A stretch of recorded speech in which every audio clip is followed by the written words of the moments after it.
Bear with me, and you've got to really listen closely to this.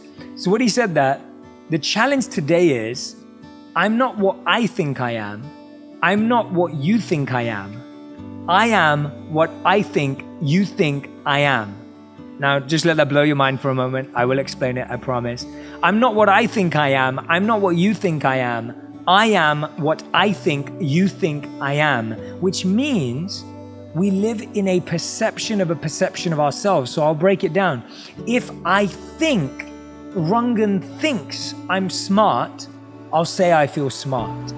But if I think Rungan thinks I'm not smart, then I'll say I'm not smart. And so the challenge is that we're basing how we feel about ourselves on what we think someone thinks of us. And the greatest challenge with that is, how do you have any idea if what you think someone thinks about you is even true, and whether that's even the best place to start? So that's where our identity struggles. We start pursuing things in life because we think other people value them. It's almost like, let's think of the most playground version of this. If I remember wearing high-tech shoes from BHS to the playground, right? I remember my mom, because my parents didn't buy me Nike trainers or Adidas trainers, which I always wanted. You know, we didn't come from that background. I couldn't afford them, and my parents didn't want me to have them. So I'd walk in with my high-tech trainers from BHS. They were about 10 quid or whatever they were. and you know, to me, it didn't make a difference. I didn't really know at that time whether high-tech was good or bad. They were just trainers that my parents bought me. Now, everyone, the cool kid at school, had the latest Nike trainers. All of a sudden, I start thinking that he's now surrounded by everyone. Everyone's talking about his trainers. Everyone's giving him adoration. Everyone's giving him respect. Everyone's talking about his trainers. So now I think that if I want to have that same experience and love from people, that I need to get that. Not realizing that I may be able to get deeper love from people by being kind and compassionate. That I may actually be able to build a real relationship with people if I'm loving and considerate and empathetic. And it's so crazy how your life can become about pursuing something. And that's why Jim Carrey puts it best, and I'm paraphrasing. He says, you know, everyone in the world should achieve everything they've ever wanted and accomplish everything they've ever pursued, just to realize that it's not the point. Now, that doesn't mean, the monk mindset is not about not pursuing your goals. It's actually about pursuing your truest goals, your truest self, and your most authentic, aligned goals. So it's not about not having goals. It's about making sure that your goals are actually yours. Yeah, and you know, I get shivers when you say that Cooley quote. Oh, me too, man. And I think I've had a flashback. I can't say for sure where I was when I heard that interview, but I think I was on a train from Manchester to London, or London back to Manchester. And I think I pressed pause, and I think I wrote it in my notes. I'm pretty sure I wrote it, and I rewound it. I played it again. I thought, hold on, I've got the first part, the second part. What's that third part? And I really had to sit with it for a while. And I would urge people, if they need to, press pause right now, listen to it, and really think about it. And I think, you know, it's really interesting, you know, hearing that. And I reflect on my children, who I know you had a very brief, lovely conversation with just before we started. I might put that in at the end of the podcast. Please maybe. do. It was beautiful. But I think about this as they go through school, and, you know, they start to see what other people have got. And, you know, my wife and I were very keen to try and not put value on those things, because I know I also had experiences like that when I'd say, oh God, man, they're wearing those things. I want to wear those because if I wear them, I'm going to be happy. I saw maybe a year ago or so, I saw a Gary Vaynerchuk video online when he was telling someone at one of his conferences, he was talking about a BMW, and he basically said to the guy in his inimitable way, which is wonderful, that I think you own a BMW because of what other people will think of you when you drive that BMW. And the guy literally, you know, in that clip, he just sort of sat with it, and he said, yeah, I do. I mean, it's what it symbolized is to people around him. And again, I'm not having a go at anyone who might be doing that. You know, we all do things at times to get that validation, or what we think is a validation from people around them.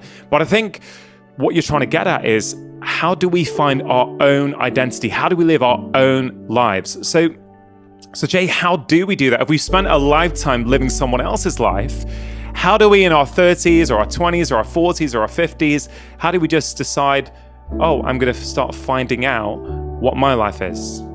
Yes, absolutely. And I love the tone you're sharing this in, Rangan, because my tone's the same. Like, I'm not coming at this from a point of view of, we're wasting our lives or I've got it figured out. Like, I don't want to make this about you not getting your goals or not having pursuits or not wanting to become something, because I want to do all those things too. But it's about why you're doing it. And it's also about making sure they're truly motivated by your inner desire, right? Like, that's the point. It's like, if you want to drive a BMW because that's the car you love. Don't drive it because you think.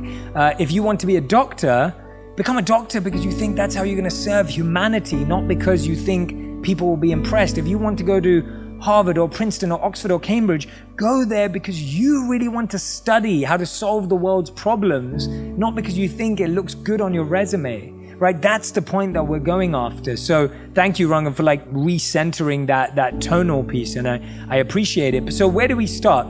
One of my favorite ways to start is looking at what we value. And values are a very intangible word, and so there's a very easy way to figure out what you value. There's two things you have to look at. You look at how you spend your money, the most painful thing you can possibly do. Go through your bank statement and look at where your money is being spent. That is what you value.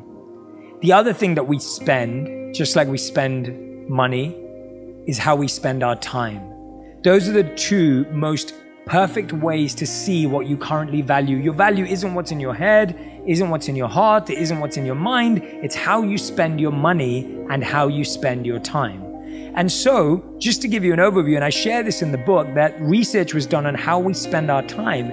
And the research showed that we spend 33 years in bed, right? 33 years of our life in bed. And 7 years of that is spent trying to sleep, not even sleeping, right? We spend 1 year and 4 months exercising across our whole lives. These are, by the way.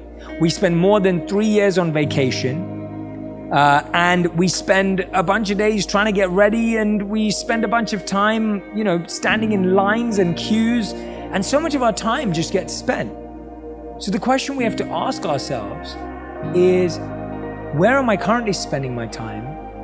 And where do I want to spend it? Now, studies also show that everyone has to go to work, so this isn't about what you do for work. People who had more meaningful, purposeful lives and were healthier, wealthier, and wise invested their time in education over entertainment. And Rangan, your audience is lucky because they get education and entertainment in one place. But that's the goal, right? Like, that's the goal, that you're creating an opportunity for people to find education. The smartest, the wealthiest, the most healthiest, the wisest people in the world were reading books, watching documentaries, taking courses, listening to podcasts, learning to better themselves. And so that's the first place to start. The second place, when we look at that value audit, is I want you to write down 3 things that you're currently pursuing in life. It might be a promotion, it might be a new home, whatever it is that you are currently pursuing.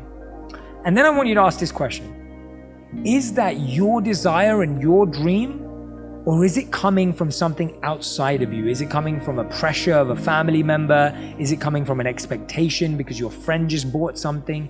Where is that desire truly coming from? And the third and final question you want to ask yourself is, do I still want to pursue that? Or do I want to change how I pursue it? Or do I not want to pursue it at all? And if you go through that 3-step questioning process, you'll get to the truth of what you truly want to pursue and stop yourselves from building a sandcastle which the waves of time will eventually wash away. And so that's what we get lost doing. We get lost building castles that we don't even want to live in. Here are 3 signs you're struggling with a lack of purpose. Number 1, you feel pressure to know what you want to do with your life. Number 2, you've lost interest in your own life and feel disconnected. Number 3, you don't know what your skills are or you feel you lack them. Hope is not lost. You can get through this. Having purpose and meaning in our lives helps guide us through the ups and downs and create structure in our day-to-day life. That's why I've partnered with Calm, the leading app for mental health and wellness.